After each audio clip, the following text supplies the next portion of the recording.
Brazil ও Real মাদ্রিদের কিংবদন্তি footballer Roberto কার্লোসের হৃদযন্ত্রে একটি চিকিৎসা হয়েছে। এটি একটি প্রতিরোধমূলক চিকিৎসা বলে নিশ্চিত করেছেন তিনি। বুধবার এই চিকিৎসা প্রক্রিয়ার মধ্য দিয়ে যান এই কিংবদন্তি ফুটবলার। তিনি স্পষ্ট করে এটাও জানিয়েছেন তার কোনো ধরনের হার্ট অ্যাটাক হয়নি। সাও পাওলোর একটি হাসপাতালে সুস্থভাবে সেরে উঠেছেন তিনি। সামাজিক যোগাযোগ মাধ্যমে দেয়া এক বার্তায় সাবেক এই ফুটবলার জানিয়েছেন তিনি ভালো আছেন। হৃদযন্ত্রের চিকিৎসা হওয়ায় অনেকেই ভেবেছিলেন তার হার্ট অ্যাটাক হয়েছে।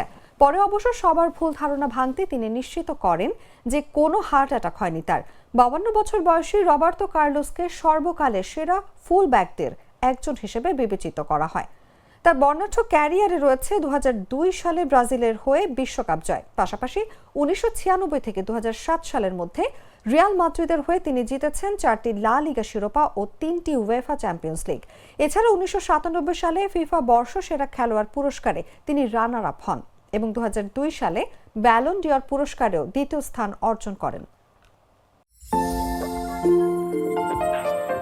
গ্লিটারের টুইন লেমন ও অ্যান্টিব্যাকটেরিয়াল ফর্মুলা বাসনকে চকচকে জীবাণুমুক্ত করে আমাদের দেয় গ্লিটার গ্যারান্টি।